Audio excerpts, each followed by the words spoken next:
Very much, Paula, and good morning, ladies and gentlemen. I want to pose another question. Let me say, when did you last wrote a letter to your family, to your partner, and post it, a letter? And compared to that, from this morning till this hour, how many messages have you sent through email and WhatsApp? It means we need to start acting. Issues of planning are out of range now. We must plan, we must implement.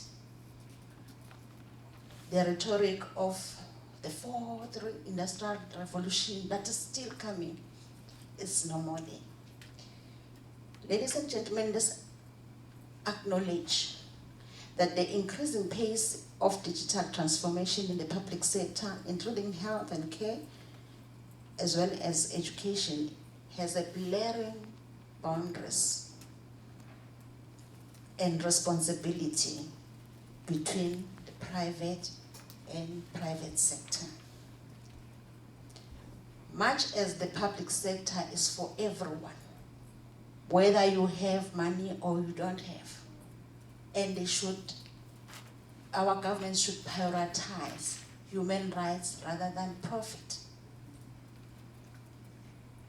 I would like to check on few issues, or take few issues which I thought I should then concentrate on, so that we are able to close the gap, the gender gap in the digitalized world. The access of internet, which is now called IoTs, which involves the power of smart devices, linking the operation together with the workplace digitalization and remote working. My colleague here was saying we've got mixed feelings on remote working. Others are saying we are able to now set the schedule of our work. But who's paying for that office? Who's paying for that electricity? Am I getting same conditions of employment as my current office when I'm working from my home? The employer is saving money in the infrastructure, is saving money in electricity. What am I gaining? Is there any difference in my salary? Instead, the employers currently, they are crafting policies on working remote so that they can count hours that we spend on our work. And they are considering that while you are working, there are kids around. Therefore, you should be spending time to your kids. Therefore, you are spending 3 hours on your work. And you should earn less. Also, we are looking also on artificial intelligence, which is the most evolving technology in the world, which seems to be cutting across all our problems, whether in the security, whether in the analysis of big data, or in any other related matters. Most of the people are saying artificial intelligence has nothing to do with gender. But I believe it is intertwined.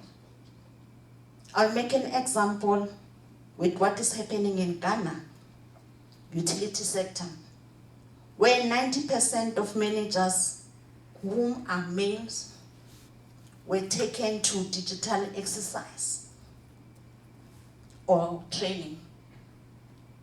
When they came back, they were expecting their personal assistants, which are females, to carry what they have learned, and yet they were not taken to the training. That is oppression of women. It's not because we don't have capacity, but because we are deprived of opportunity to get capacitated. To me, when the story was related, I thought personal assistants of those managers were supposed to be the priority, so that they are able to help their managers to manage their work. But it was vice versa. Hence, I'm saying artificial intelligence is intertwined with the gender disparity. The clean tech,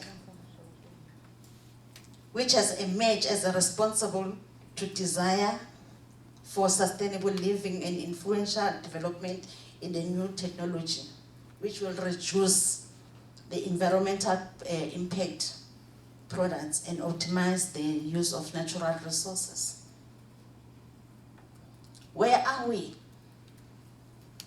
when it comes to just energy transition?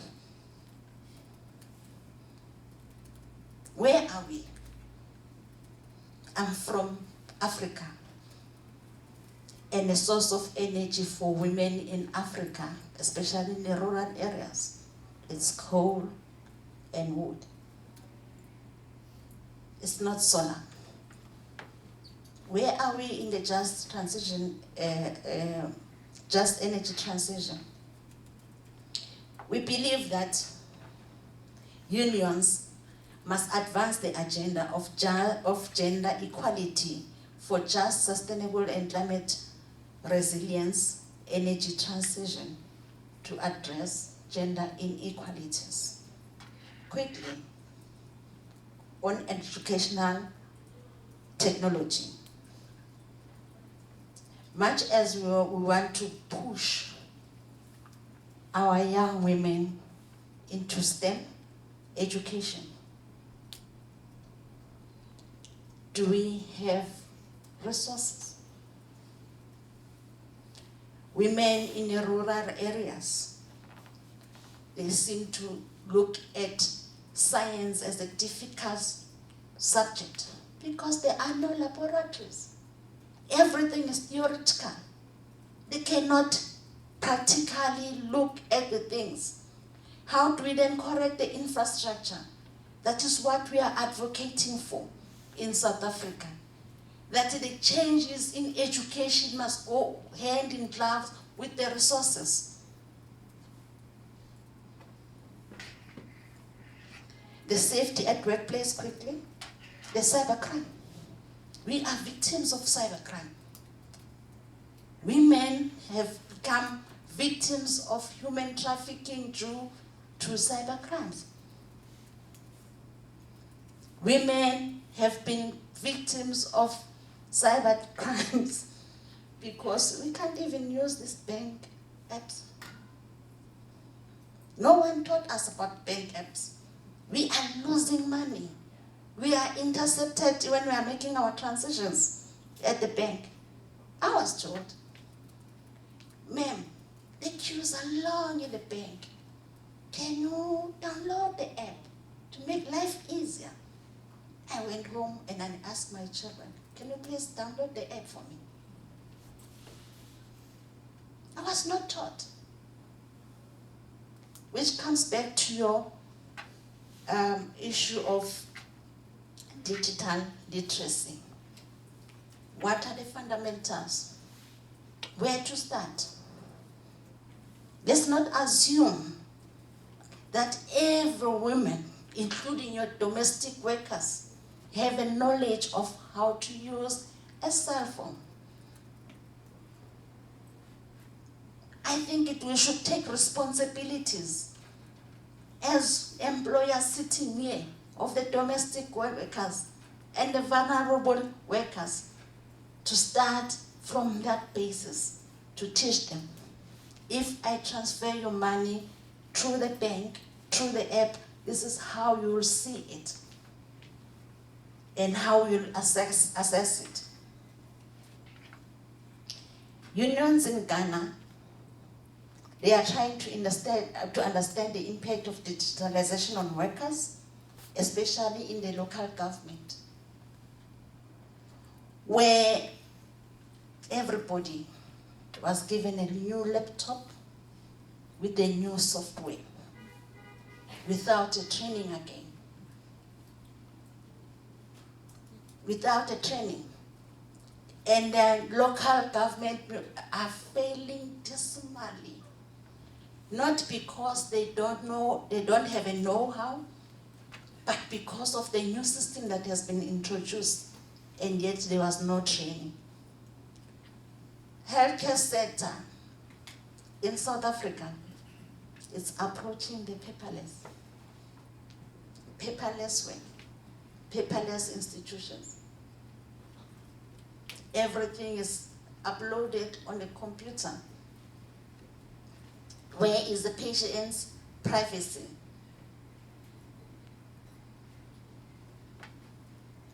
And our fear is that employers are correcting the shortage of staff using the advantage of the new technology and digitalization.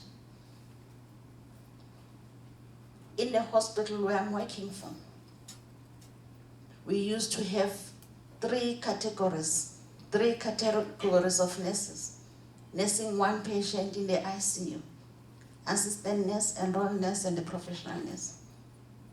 Currently, it's a professional nurse and a computer. -2 employment.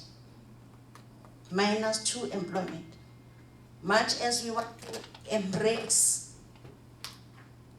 the digitalized work, but it comes with challenges in terms of the retention of the work or retention of employment.